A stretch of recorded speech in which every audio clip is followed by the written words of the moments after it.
नमस्ते विद्यार्थी मित्रांनो. वर्ग 5वा स्कॉलरशिप 31 जुलै 2022 रोजी झालेल्या स्कॉलरशिप परीक्षेमधील गणित या विषयाच्या प्रश्नपत्रिकेचं संपूर्ण स्पष्टीकरण आपण या व्हिडिओमध्ये बघणार आहोत. या व्हिडिओमध्ये आपण प्रश्न क्रमांक 51 ते 75 बघणार आहोत. याच्या अगोदरचे जे प्रश्न आहेत त्याचा व्हिडिओ तयार केलेला आहे आणि त्याची लिंक खाली डिस्क्रिप्शन बॉक्समध्ये दिलेली आहे. प्रश्न क्रमांक 51. खालीलपैकी कोणते विधान अयोग्य आहे? अयोग्य म्हणजे कोणते विधान चूक आहे याच्यामधलं. तर बघूयात. पहिलं विधान, कोणत्याही संख्येला शून्याने गुणल्यास गुणाकार तीच संख्या येते. आता कोणतीही संख्या, समजा 5ला जर समज शून्याने गुणलं तर उत्तर काय येतं? 0 येतं. म्हणजे हे जे विधान आहे हे विधान चूक आहे. कोणत्याही संख्येला शून्याने गुणल्यास गुणाकार तीच संख्या येत नाही, तर गुणाकार काय येतो? 0 येतो. म्हणजे पर्याय क्रमांक 1. 2 अंकी संख्येत 6 हा अंक असलेल्या संख्या किती? आता 2 अंकी संख्येमध्ये 6 अंक एकूण 19 वेळा येतो, परंतु त्या एकूण संख्या किती होतात? 18 होतात. म्हणजे पर्याय क्रमांक 3. पर्याय क्रमांक 3. प्रश्न क्रमांक 53. 200च्या शेकडा 10 मधून 10 वजा केल्यास किती उरतात? आता 200चा शेकडा 10, शेकडा 10 याचा अर्थ काय होतो? 100ला 10. शेकडा 10 याचा अर्थ होतो 100ला 10. मग 200ला किती होतील? 20. 200ला किती होतील? 20. आणि त्याच्यामधून किती वजा केले? 10 वजा केले. 20 मधून 10 वजा केले म्हणजे किती उरतील? 10. पर्याय क्रमांक 1. पर्याय क्रमांक 1. प्रश्न क्रमांक 54. खालीलपैकी कोणती जोडमूळ ही नाही व सहमूळ ही नाही? आता जोडमूळ संख्या आणि सहमूळ संख्या, ट्विन प्राईम अँड को प्राईम हे तुम्हाला माहिती आहे. आता याच्यामध्ये पहिलं बघा, 82 आणि 88. म्हणजे 82 आणि 88 मध्ये कोणते दोन सामायिक अवयव येतात? 2 हा जो अवयव आहे हा याच्यामध्ये पण आहे, याच्यामध्ये आहे. त्यामुळे ही सहमूळी होणार नाही आणि ही जोडमूळी होणार नाही. म्हणजे 82 आणि 88. पर्याय क्रमांक 1. पर्याय क्रमांक 1. प्रश्न क्रमांक 55. समीरने 6,07,000 ही संख्या अंकात लिहिताना त्याने चुकून अशी लिहिली, तर त्याचे उत्तर किती फरकाने चुकले? आता ही संख्या या प्रकारे लिहिली. ही संख्या आता कशी आहे? 6,07,000 ही कशी लिहिणार? बघा, 6,00,000,000,007 ही झाली 6,07,000. त्याच्याऐवजी त्यांनी कोणती लिहिली? बघा, आता हे एकक, दशक, शतक, हजार, 10,000, लक्ष, 10 लक्ष, म्हणजे ती मोठी लिहिली, याच्यापेक्षा जास्त लिहिली. मग हे काय करावं लागेल? याच्यामधून ही संख्या वजा करावं लागेल. फरक काढायचा म्हणजे काय करायचं? वजाबाकी करायची. मग ही संख्या आपण इथं घेऊयात. 7 किती शून्य आहेत? बघा, 1 2 3 4 5 शून्य आहेत. म्हणजे 1 2 3 4 5 आणि हे इकडे 6. हा फरक आपल्याला काढायचा आहे. 7 मधून 7 गेले 0 0 0, हे 0 हे 0. आता इथे 10 मधून 6 गेले 4 आणि इथं हे आले 5. 54,00,000 कुठे आलं ते? इथं पर्याय क्रमांक 2 मध्ये. 1 2 3 4 5, 1 2 3 4 5. पर्याय क्रमांक 2. प्रश्न क्रमांक 56. 3/4 अधिक 5/6 अधिक 5/8 बरोबर किती? आता इथे ही सरळ बेरीज आहे आणि याच्यामध्ये छेद वेगवेगळे आहेत. आता ही बेरीज करत असताना आता पहिल्यांदा हा आणि हा अपूर्णांक बघा, इथं 4 आहे, इथं 8 आहे. म्हणजे याचे छेद सारखे करणे हे आपल्याला लवकर सोयीस्कर जाईल. आणि याला जर 2 ने गुणलं, या अपूर्णांकाला याचा सममूल्य अपूर्णांक तयार केला, तर याचे छेद सारखे होतात आणि छेद सारखे झाले की मग फक्त आपल्याला अंशाची बेरीज करायची असते, तुम्हाला माहिती आहे. मग अगोदर ह्या दोघांची बेरीज करूयात आणि नंतर त्याच्यामध्ये हे ॲड करूयात. 3/4 अधिक 5/8. कारण बेरजेमध्ये जर क्रम बदलला तर काही फरक पडत नाही, हे तुम्हाला माहीत आहे. आता इथे मी याला 2 ने गुणलं, याला 2 ने, तर अंशाला आणि छेदाला 2 ने गुणलं. अंशाला आणि छेदाला 2 ने गुणल्यानंतर त्याच्यात काही फरक पडत नाही, तो सममूल्य अपूर्णांक तयार होतो, इक्विव्हॅलेंट फ्रॅक्शन. मग 3 दुने 6, 4 दुने 8 अधिक 5/8 अधिक 5/6. आता ह्या दोघांची बेरीज, छेद सारखे म्हणजे अंश अंशाची बेरीज होते. 6 आणि 5 11/8 अधिक 5/6. आता इथं आपल्याला काय करावं लागेल, क्रॉस मल्टिप्लिकेशन तिरकस गुणाकाराचा वापर करून ही इथं बेरीज करावं लागेल, किंवा छेद सारखे करूनही करता येतं. 11 × 6 66 अधिक 8 × 5 8 45 भागिले 8 × 6 8 6 48 8 6 48 बरोबर हे 48 हे 6 6 4 10 106 भागिले 48 किंवा 106/48. आता याच्यामध्ये तो पर्याय आहे का, नाही. म्हणजे ह्याला काय केलं, संक्षिप्त रूप दिलेलं आहे.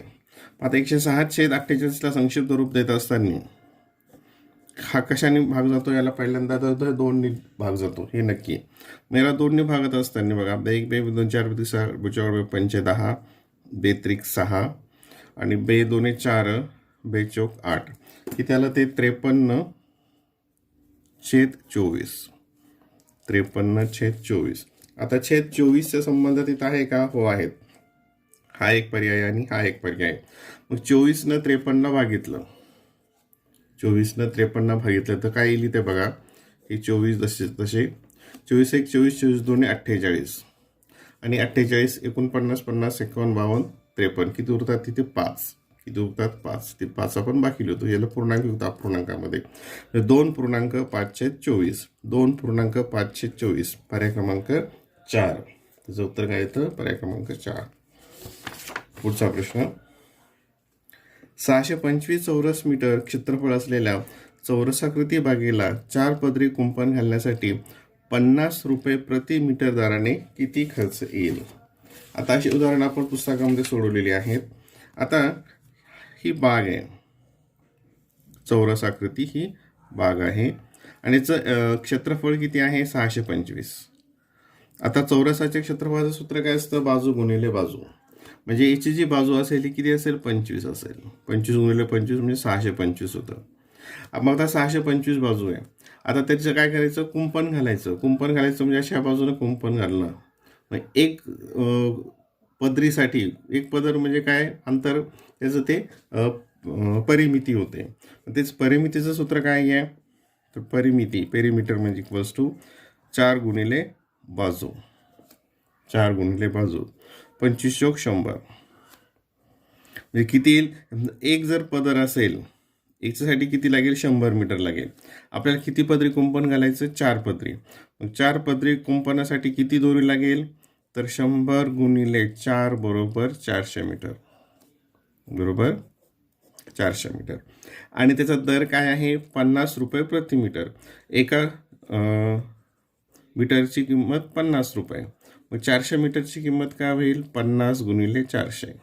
400 मीटरची किंमत का, कारण एकूण किती आपल्याला ते हे लागणार आहे कुंपण घालण्यासाठी, तर 400 मीटर म्हणजे किती येईल ते. मग हे 3 शून्य अगोदर ठेवले, हे 3 शून्य आणि 5 गुणिले 4 5 चोक 20 20,000 रुपये. पर्याय क्रमांक 4. पर्याय क्रमांक 4. प्रश्न क्रमांक 58,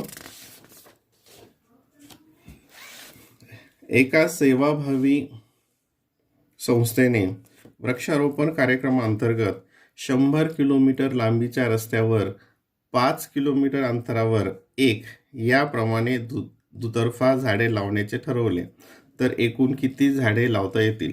खरं म्हणजे हा प्रश्नच वेगळा आहे, कारण 5 किलोमीटर अंतरावर काय झाड लावता येत नाही. पण ठीक आहे, असो.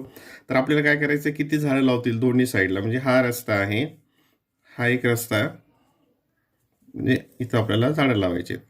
आणि किती किलोमीटरचा रस्ता आहे, हा 100 किलोमीटरचा. किती किलोमीटरचा आहे, 100 किलोमीटर रस्ता आहे.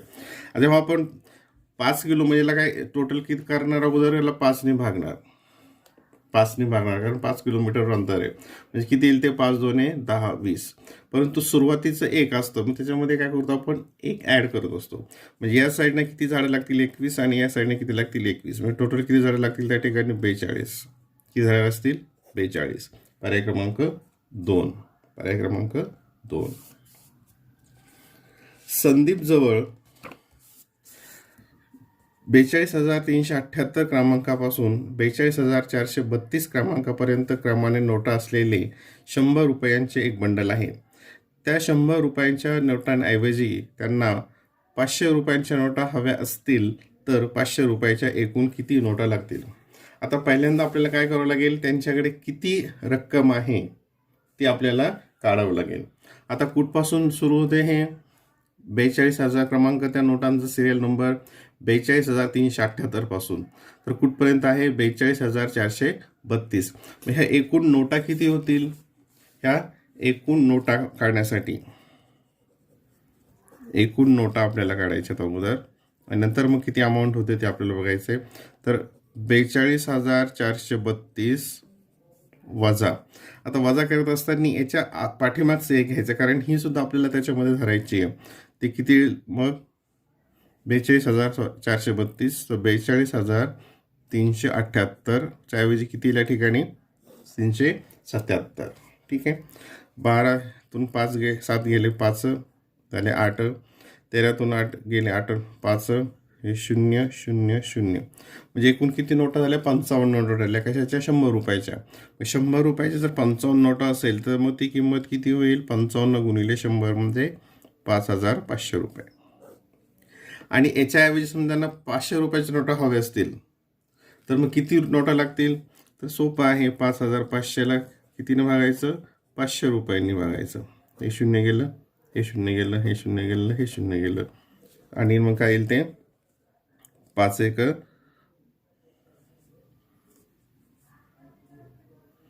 नोटा हव्या असतील तर 5 1 5 5 1 5, म्हणजे किती नोटा लागतील त्यांना? त्या 11 नोटा लागतील.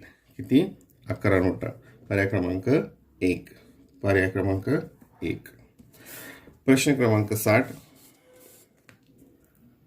आदित्यला केरळ सहलीला जाण्यासाठी 9,500 प्रवास खर्च व 7,500 रुपये इतर खर्च आला, तर त्याने केरळ सहलीसाठी एकूण किती रुपये खर्च केले? सरळ सोपं साधं उदाहरण आहे की एकूण 9,500 प्रवास खर्च आणि इतर खर्च, खरेदी करण्यासाठी खर्च किती आला तो दिलेला आहे आणि त्यांची आपल्याला बेरीज करायची आहे. मग आता या ठिकाणी 9,500 म्हणजेच किती? 9,500 रुपये हा आला प्रवास खर्च आणि इतर 7,500. आता 7,500 म्हणजेच काय? 7,250. 7,250 म्हणजे काय? 7,500. तो इतर खर्च 7,250. 0 5 5 2 7 9 7 16. 16,750. किती खर्च आला एकूण मग? 16,750. 16,750. आता इथं पर्याय नाही आहे. 16,750 म्हणजे काय?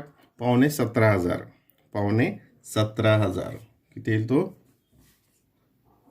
17,500. पर्याय क्रमांक 1. पर्याय क्रमांक 1. शेजारी घड्याळात किती वाजले आहे? अत्यंत सोपा प्रश्न आहे. हे इथं तास काटा आणि ह्या तर मिनिट काटा. तास काटा किती वर आहे? 9 वर. मिनिट काटा 12 वर. म्हणजे किती वाजलेले आहेत? त्या घड्याळामध्ये 9 वाजलेले आहेत. प्रश्न क्रमांक 62. खालील आकृतीतील प्रत्येक चौरसाचे क्षेत्रफळ हे 1 चौरस सेंटीमीटर असल्यास आकृतीची परिमिती किती? आता हा जो चौरस आहे, ह्या चौरसाचं क्षेत्रफळ, जे छोटे चौरस दिलेत याचं क्षेत्रफळ आता इथं बघा 1 चौरस सेंटीमीटर आहे. म्हणजे हा चौरस असेल आणि याचं चौरसाचं क्षेत्रफळ 1 चौरस सेंटीमीटर असेल, त्याचा अर्थ ही बाजू काय असेल? 1 सेंटीमीटर 1 सेंटीमीटर आणि 1 सेंटीमीटर असते. कारण याचं क्षेत्रफळ सूत्र काय असतं? बाजू गुणिले बाजू, म्हणजे 1 गुणिले 1 म्हणजेच काय? 1 चौरस सेंटीमीटर. ही जी बाजू दिसते ही किती आहे? 1 सेंटीमीटरची आहे. कितीची आहे ही? 1 सेंटीमीटरची. मग हे मोजायत आपण किती भरतो ते? 1 2 3 4 5 6 7 8 9 10 11 12 13 14 15 16 17 18 19 20 21 22. किती सेंटीमीटर परिमिती भरेल याची? 22 सेंटीमीटर. पर्याय क्रमांक 1. पर्याय क्रमांक 1. प्रश्न क्रमांक 63. 435 गुणिले 1 स्टार, इथं अंक पाहिजे आपल्याला, बरोबर 5 स्टार स्टार 0. या गुणाकारात हे स्टार फुल्लीच्या जागी समान अंक आहे, तर तो अंक कोणता? आता या ठिकाणी सॉरी, इथं काय आलेलं आहे? 0 आलेलं आहे एकक स्थानी. म्हणजे 5ला कशाने गुणलं तर उत्तर 0 येतं. तर 5ला जर इथं 0 घेतलं, हा जर घेतला तर हे काय होईल? तर मग 10 येईल. समजा हा इथं 0 घेतला तर 10 येईल, आणि 10ने गुणलं म्हणजे काय येईल? ते 4 3 5 0 असा गुणाकार येईल, म्हणजे हे येणार नाही. समजा हा एक अंक आपण घेतला इथं, तर 5 1 5, म्हणजे इथं एक अंक असेल. नंतर तुम्ही 2 घेतला तर 5 गुणिले 2 10, म्हणजे इथं 2 हा येऊ शकतो.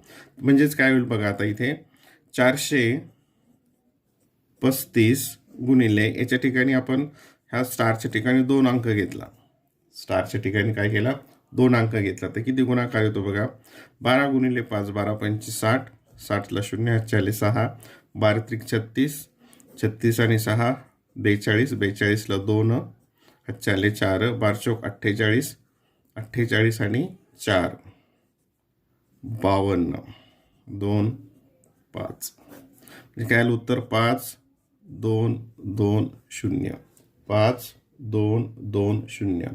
म्हणजेच आपलं या ठिकाणी ही जी फुल्ली आहे, स्टार आहे, याच्या ठिकाणी कोणता अंक असेल? तिथं असेल अंक 2. काय असेल त्या ठिकाणी? 2. म्हणजे पर्याय क्रमांक किती आलं त्याचं? 3. पर्याय क्रमांक 3. प्रश्न क्रमांक 64. इक्बालने 25,000 रुपयाला एक जुनी मोटरसायकल विकत घेतली. तिच्या दुरुस्तीसाठी रुपये 8,500 व रंग देण्यासाठी 2,500 खर्च केला. तर ती गाडी 38,500 रुपयाला विकली. तर या व्यवहारात त्याला किती नफा झाला? आता ही गाडी घेत असताना त्याला एकूण किती खर्च आला ते आपण बघूयात. एकूण त्याची खरेदी किंमत आणि नंतर विक्री किंमत. आता सुरुवातीला किती घेतली होती किंमत? 25,000 रुपये. म्हणजे 25,000ला गाडी सुरुवातीला घेतली. त्याच्यावर किती रुपये खर्च केला? तर दुरुस्तीसाठी 8,500, मग त्याच्यामध्ये 8,500 दुरुस्तीसाठी खर्च केला. आणि त्याला रंग देण्यासाठी परत 2,500, रंग देण्यासाठी 2,500 इतका त्याने त्या गाडीवर खर्च केला. म्हणजे एकूण खर्च किती झाला बघा, 0 0 5 5 10 0 चला 1 8 2 10 1 10 5 15 1 16 7 1 36,000. किती खर्च आला एकूण त्याला ती गाडीसाठी? 36,000. आणि त्याने कितीला विकली? 38,500, म्हणजे 36 37 38, म्हणजे 2,500 रुपये किंवा वजाबाकी केली आपण. 38,500 मधून 36,000 गेले. 36 म्हणून हे सरळ तोंडी करू शकतो आपण. 37 38 म्हणजे 2,500. पर्याय क्रमांक 2. पर्याय क्रमांक 2. प्रश्न क्रमांक 65. खालीलपैकी कोणते विधान अचूक आहे? म्हणजे खालीलपैकी कोणते विधान बरोबर आहे असं त्याचा अर्थ होतो. चौरसाच्या चारही कोणांची बेरीज 180 अंश असते. हे विधान चुकीचं आहे, कारण चौरसाच्या चारही कोणांची बेरीज किती असते? ही 360 अंश असते. 360 असते. त्रिकोणाच्या सर्व कोणांच्या मापांची बेरीज काटकोन एवढी असते. हे विधान पण चुकीचं आहे, कारण त्रिकोणाच्या सर्व कोणांच्या मापांची बेरीज किती असते? 180 असते. 180 अंश असते. आणि काटकोन म्हणजे किती असतो? तो 90 अंशाचा असतो. चौकोनाच्या बाजूंची संख्या ही त्रिकोणाच्या बाजूंच्या संख्येच्या दुप्पट असते. हेही चूक आहे. चौकोनाला किती बाजू असतात? 4. त्रिकोणाला किती बाजू असतात? 3. मग चौकोनाच्या बाजू त्रिकोणाच्या दुप्पट होतात का? नाही. म्हणजे चौथं आपला पर्याय अचूक असेल. त्रिकोणाच्या सर्व कोणांच्या मापांची बेरीज ही चौकोनाच्या सर्व कोणांच्या मापांच्या बेरीजेच्या निम्मी असते. आता बघा, त्रिकोणाच्या सर्व कोणांच्या मापांची बेरीज किती असते? 180 अंश. आणि चौकोनाच्या सर्व कोणांच्या मापांची बेरीज किती असते? 360 अंश. याचाच अर्थ आहे काय मग? 180 काय आहेत? हे 360च्या निम्मे आहेत. 360च्या निम्मे आहेत. पर्याय क्रमांक 4. म्हणजे त्रिकोणाच्या सर्व कोणांच्या मापांची बेरीज ही चौकोनाच्या सर्व कोणांच्या मापांच्या बेरीजेच्या निम्मी असते. प्रश्न क्रमांक 66. पुढीलपैकी सर्वात मोठी संख्या कोणती? आता इथं बघा, 0.91, 0.899, 0.090 आणि 0.900. आता जेव्हा दशांश चिन्हांमध्ये असेल संख्या, तर त्याच्यामध्ये पहिला जो अंक आहे त्याच्यावर ठरवलं जातं. पहिला जर सारखा असेल तर दुसरा बघायचा, दुसरा सारखा असेल तर तिसरा बघायचा. आता पहिला इथं ही 9 आहे, इथं 8 आहे, इथं 0 आहे, मग इथं सगळ्यात लहान याचा संबंध येत नाही. इथं 9 आहे. आता इथं आणि इथं 9 आहे, इथं 8 आहे, ही पण लहान असेल, आपल्याला मोठी पाहिजे. इथं 9 नंतर 1 आहे, इथं 9 नंतर 0 आहे, म्हणजे मोठा अंक कोणता आहे या ठिकाणी? इथं 9 नंतर 1, म्हणजे सगळ्यात मोठी संख्या कोणती असेल? 0.91. पर्याय क्रमांक 1. पर्याय क्रमांक 1. प्रश्न क्रमांक 67. आदर्श विद्यालयाने 47,989 व सरस्वती विद्यालयाने 8,493 पूरग्रस्तांसाठी मदत निधी गोळा केला. त्यातील 50,042 घरगुती वस्तूंसाठी व उरलेली रक्कम खाऊच्या पाकिटासाठी वापरली. तर खाऊच्या पाकिटासाठी किती निधी वापरला? आता याच्यामध्ये पहिल्यांदा आपल्याला काय करावं लागेल? ह्या दोघांनी किती निधी जमा केला ते करावं लागेल, आणि त्याच्यामधून नंतर हा जो घरगुती वस्तूंसाठी जो निधी आहे तो वजा करावा लागेल, म्हणजे उरलेला काय असेल तो खाऊसाठी असेल. ठीक आहे. तर पहिल्यांदा दोघांनी किती निधी गोळा केला ते आपण बघूयात. आदर्श विद्यालयाने किती केला? 47,989 आणि सरस्वती विद्यालय यांनी किती केला? 8,493. दोघांचा मिळून किती निधी झाला? तर दोघांची बेरीज करावी लागेल. 9 आणि 3 12, 1200 चालला 1, 9 9 1808 चालला 1, 10 4 1404 चालला 1, 8 8 16 चालला 1, 56,482. किती आलं? दोघांचा मिळून किती झालं? 56,482 रुपये निधी गोळा झाला. त्यापैकी घरगुती वस्तूंसाठी इतका वापरला आणि उरलेला खाऊसाठी वापरला. मग घरगुती वस्तूचा वजा केल्यानंतर काय उरेल? खाऊचा उरेल. घरगुती वस्तूंसाठी किती वापरला? 50,042. 50,042. 2 2 गेले 0, हे 4, हे 4, 6 0, 6,440. हा कशासाठी वापरला? हा खाऊच्या पाकिटासाठी वापरला. आणि हा कशासाठी वापरला? घरगुती वस्तूंसाठी वापरला. पर्याय क्रमांक 1 6,440. पर्याय क्रमांक 2 काय येतं? 67. पर्याय क्रमांक 2.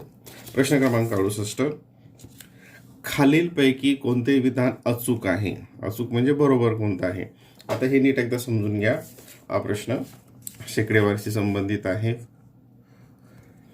25% बरोबर 25/1000. आता 25% बरोबर काय होतं असतं तुम्हाला माहिती आहे? टक्के म्हणजे किती? शेकडा 100 असतं, म्हणजे इथे किती येत असतं? 100. म्हणजे 25/100 आहे, तर इथं किती? 1000. म्हणजे हे काय विधान चुकीचं आहे. आपल्याला काय पाहिजे? अचूक म्हणजे बरोबर पाहिजे. आता 20चा शेकडा 5 बरोबर 4. 20चा शेकडा 5. आता 20चा शेकडा 5 काढायचा असेल तर तो या पद्धतीने काढला जातो. 0 हे 0, बे 1 बे, बे 5 10, 5 आणि हे इथं 5 काय होतात? हे कॅन्सल होतात. म्हणजे तो किती येतो? 20चा शेकडा 5 किती येतो तो? इथे या ठिकाणी हे 5 आहेत, इथं हे येत नाही, इथं हे येत नाही. नंतर 50चा शेकडा 50. 50चा शेकडा 50 म्हणजे काय? हाफ. 50चा शेकडा 50 म्हणजे किती येईल? तो 25. इथं किती दिलं? 2.5. म्हणजे हे पण अचूक, हे चुकीचं उदाहरण आहे. 0.68 बरोबर 68%. आता याच्यामध्ये 0.68 याला आपण असं लिहू शकतो. हे दशांश चिन्हानंतर तिथे 2 अंक आहेत, इथे 2 शून्य दिलं, 100 घेतला आणि तो 68 घेतला. या सगळ्याचा अर्थ सारखाच होतो. आणि 68/100 म्हणजेच काय? 68%. पर्याय क्रमांक म्हणजे हे विधान काय आहे? अचूक आहे, बरोबर आहे. ठीक आहे. प्रश्न क्रमांक 69. 7.6 मीटर त्रिज्या असलेल्या वर्तुळाकार मैदानाचा व्यास किती? आता व्यास हा काय असतो? त्रिज्येच्या दुप्पट असतो. व्यास काय असतो? त्रिज्येच्या दुप्पट असतो. 7.6ला किती गुणायचं? 2 ने गुणायचं. बेस 12 2 हात चाला 1, बेस हाती 14 आणि 1 15. दशांश चिन्ह नंतर एक अंक कमीकडे एक अंक सोडून दशांश चिन्ह द्यायचं. 15.2 मीटर. 15.2. पर्याय क्रमांक 2. पर्याय क्रमांक 2. प्रश्न क्रमांक 70. एक शर्ट शिवण्यासाठी 2.25 मीटर कापड लागते, तर 5 शर्ट शिवण्यासाठी किती मीटर कापड लागेल? हे एकमान पद्धतीचं आहे, एकावरून अनेकाची किंमत काढणे. मग आता एक शर्टसाठी किती लागतं? 2.25. आता 2.25 हे कसं लिहितात? 2.25 हे 2.25 मीटर. 2.25 म्हणजेच काय? 2.25. हे असं 2.25 लिहितात. मग 5 मीटरसाठी म्हणजे कायला 5 ने गुणावं लागेल. एकावरून अनेकाची किंमत काढताना आपण काय करतो? गुणाकार करतो एकमान पद्धतीमध्ये. मग 5 गुणिले 5, 5 5 25, 25ला 5 आजच्याले 2, 5 2 10, 10 आणि ह्याचे 2 12, इथे 2, नंतर 5 2 10, 10 आणि 11, 1 1. आता दशांश चिन्हानंतर 2 अंक आहे, मी इकडे 2 अंक सोडून दशांश चिन्ह द्यायचं. ती झालं 11.25. 11.2 म्हणजेच काय झालं? हे आता हे इथं तसं दिलेलं नाही अक्षरांमध्ये, म्हणजे 11.25. हे काय होतं? 11.25. हे 11.15 नाही, 11.25. 9:15 9 संबंध येत नाही, 9:15 संबंध येत नाही. 11.25. पर्याय क्रमांक 2. प्रश्न क्रमांक 71. 36च्या एकूण विभाजकांची संख्या ही 24च्या एकूण विभाजकांच्या संख्येपेक्षा कितीने जास्त आहे? आता हा प्रश्न थोडासा किचकट आहे. आपल्याला त्यासाठी अगोदर पूर्ण त्यांचे विभाजक लिहावे लागतील आणि नंतर मग ती कितीने जास्त आहे ते काढावं लागेल. आता 36चे विभाजक याचा अर्थ काय होतो की 36ला कोणत्या कोणत्या संख्येने भाग जातो? 36ला कोणत्या कोणत्या संख्येने भाग जातो तर ते आपण अगोदर मांडून घेऊयात. 1 ने जातो, 2ची कसोटी माहितीच्या संख्येच्या अंका शेवटी 0 2 4 6 अंक असतात, त्याला 2 ने भाग जातो. इथं 6 आहे, 2 ने जातो. 3 ने पण जातो, 4 ने जातो, नंतर 6 ने जातो, नंतर 9 ने जातो, नंतर 10 ने नाही, 3 आणि 4 ने जात असेल तर 12 ने जातो, 11 ने जात नाही, नंतर 18 आणि 36. किती झाले हे? 1 2 3 4 5 6 7 8 9. किती याचे विभाजक झाले? 9 झाले. ठीक आहे, याचे 9 विभाजक झाले. आता हे सगळे आले की नाही यासाठी आणखी टॅली कसं करतात तुम्हाला माहिती आहे का? पहिली संख्या आणि शेवट संख्येचा गुणाकार करायचा, तो 36 येतो बघा. 1 गुणिले 36 36, नंतर इकडची दुसरी इकडची दुसरी 18 गुणिले 2 18 2 36, 3 गुणिले 12 12 3 36, 4 गुणिले 9 9 चौक 36, आणि ही एकच राहिले असेल तर त्यांनी त्याच गुणायचं. 6 गुणिले 6 6 6 36. म्हणजे सर्व विभाजक आले असताच जातो होतो. आता 24चे विभाजक काढूयात. 1 तर 2 तर 3 तर 4 ने भाग जातो. 5च्या पाड्यात सॉरी 5च्या पाड्यात 24 येतात का? नाही. 6च्या पाड्यात येतात 6, 7च्या येत नाही, 8च्या पाड्यात येतात, 8 3 24, नंतर 9 10 11 12च्या पाड्यात येतात आणि 12 2 24च्या पाड्यात येतात. एकूण 1 2 3 4 5 6 7 8 किती विभाजक झाले? इथे 8 विभाजक झाले.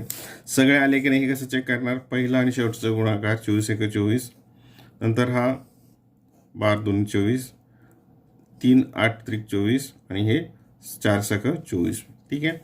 आता 36च्या एकूण विभाजकांची संख्या ही 24च्या एकूण विभाजकांच्या संख्येपेक्षा कितीने जास्त आहे? 1चे 9 आहेत, 1चे 8 आहेत, म्हणजे कितीने जास्त आहे? ही 1 ने जास्त आहे. पर्याय क्रमांक 1 काय येईल त्याचं? पर्याय क्रमांक 1. प्रश्न क्रमांक 72. 75,09,535 या संख्येनंतर येणारी क्रमिक संख्या खालीलपैकी कोणती असेल? आता 75 लक्ष ती संख्या आपण इथं अगोदर लिहूयात. 75 लक्ष बघा, हे 75 लक्ष 9,535. ठीक आहे, हे झाली. परत बघा, एकक दशक शतक हजार 10,000 लक्ष 10 लक्ष. 75 लक्ष, आता इथं 9,000 काही जण नुसतं 9 लिहिलेले शून्य राहून जातं. तर 75 लक्ष 9,535 या संख्येनंतर येणारी क्रमिक संख्या पुढीलपैकी कोणती? 35 नंतर कोणती येईल? मग इथं 36, म्हणजे की 75 लक्ष 9,536. इथं 36 आहे पण इथं ही वेगळी आहे. एकक दशक शतक हजार 10 लक्ष ही 7 लाख आहे. इथे ही 35च दिली, ही 34 दिली. आपल्याला कोणती पाहिजे? येणारी क्रमिक म्हणजे पुढची संख्या, म्हणजे कोणती असेल ती? ही 75 लक्ष 9,536. पर्याय क्रमांक 4.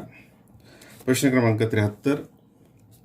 वृक्ष संवर्धन कार्यक्रमांतर्गत महाराष्ट्र शासनाने अमरावती अकोला व अमरावती यवतमाळ या महामार्गाला दुतर्फी 8,000 झाडे लावली.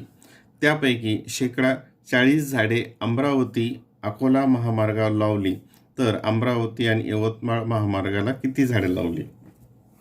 आता बघा, 2 ठिकाणी झाडं लावली, अमरावती आणि अकोला ह्या रस्त्यावर, आणि अमरावती आणि यवतमाळ. एकूण झाडे किती आहेत? 8,000. त्यापैकी 40% झाडे कुठे लावली? अमरावती अकोला. अमरावती अकोला 40%, 40%. आणि उरलेली कुठं? अमरावती यवतमाळ. मग आता इकडे 40% लावली, मग या ठिकाणी किती लावली असेल? मग 100मधून 40 गेलं म्हणजे 60% लावले असतील. ठीक आहे. मग 8,000चा काय काढायचा? 60% काढायचा. 8,000चा 60% आपल्याला काढायचा फक्त. 8,000 बघा, 60%. 60% म्हणजे काय? 60/100. 60%चा अर्थ काय होतो? 60/100. हे शून्य कॅन्सल झालं, हे शून्य कॅन्सल झालं. इथे काय उरलं आता? हे 800 गुणिले 6. हे 6 आणि 2 शून्य इथं लिहिले. 6×8 = 48. 4,800 झाडं कुठं लावली? अमरावती यवतमाळ. 4,800. पर्याय क्रमांक 4. पर्याय क्रमांक 4. प्रश्न क्रमांक 74. खालील चित्ररूप माहितीच्या आधारे प्रश्नांची उत्तरे लिहा. एका खेड्यातील काही घरांमध्ये खाली दिलेल्या रंगांची रेशन कार्ड आहेत. आता रेशन कार्डचा रंग आणि त्या घरांची संख्या दिलेली आहे, आणि इथे हे प्रमाण बघा. याच्यामध्ये प्रमाण खूप महत्त्वाचं असतं, तुम्हाला माहिती आहे. शाळेच्या अभ्यासक्रमामध्ये आपण अशी उदाहरणं खूप सोडलेली आहेत. एक चित्र याचा अर्थ काय होतो? 100 घरं. एक चित्र म्हणजे काय होतात? 100 घरं. आता हे अगोदर समजून घेऊयात. रेशन कार्डचा रंग पांढरा, तिथं हे 2 चित्र दिलेले आहेत, म्हणजे काय होईल? 100 आणि 100 इथं 200, म्हणजे ती किती घरं झाली? 200 घरं झाली. पिवळा राशन कार्ड असलेला इथं पण काय झाली? 200 घरं झाली. ठीक आहे. आणि केशरी राशन कार्डासाठी हे 4 घरं झालं, म्हणजे 100 100 100 100, म्हणजे हे किती घरं झाली? 400 घरं झाली. ठीक आहे. आता याच्यावर आधारित प्रश्न बघूयात. प्रश्न क्रमांक इथं पुढे दिलेला आहे. प्रश्न क्रमांक 74.